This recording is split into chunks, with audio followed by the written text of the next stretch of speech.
Ba chuyển số lục hụ nhom chmua sum chan sari bot ngày nắng dương nâng mà thưa cái ca và dương đại dương thử bậc cao instant nơi lơ e lo bây giờ e hói dương nâng thử remote show về đại xa tại nhom ọt bạc ai bậc caoខ្លួនឯងបានអញ្ចឹងខ្ញុំសុំខ្ចីប្រពុកម៉ាក់ខ្ញុំមក instant មកដោយដើម្បីremote ចូលយើងអាចវាយ SSH យូរបន្ទូ add IP អានេះគឺជាIP របស់វានឹងដើម្បី remote ចូលហេតុអីមិនខ្ញុំវាយចឹងចូលដោយសារខ្ញុំ remote ចូលវាទៅវាចូលបានអញ្ចឹងដោយសារចូលបានអញ្ចឹងដោយសារខ្ញុំអាចថាខ្ញុំបានដាក់SSH key ខ្ញុំនៅក្នុង .sh អញ្ចឹងខ្ញុំអាចចូលទៅអញ្ចឹងបាន SSH cd SH ឥឡូវមកនេះនៅក្នុងអតសារ៉ៃ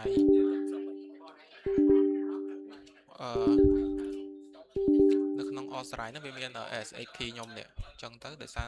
មកពីអញ្ចឹងបានខ្ញុំអាច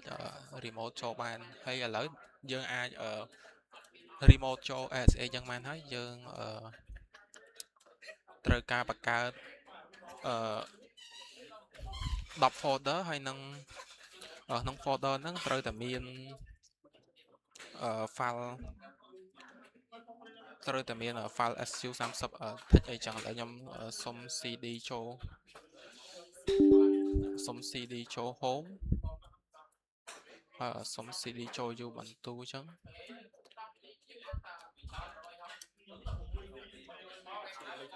download សុំបង្កើត download ចឹងខ្ញុំសុំ cd ចូល download ចឹងហើយឥឡូវដើម្បីបង្កើតបានខ្ញុំអាច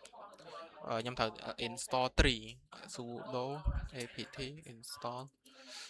3ដើម្បីយើងបង្កើត script ណានេះខ្ញុំ install ហើយឥឡូវយើងអាចវាយបាន for I in 1.10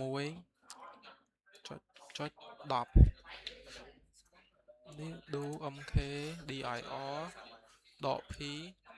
folder I និង touch folder $I su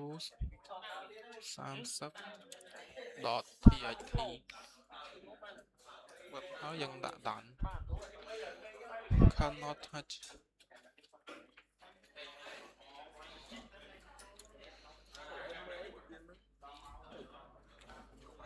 សុំ copy តិចមក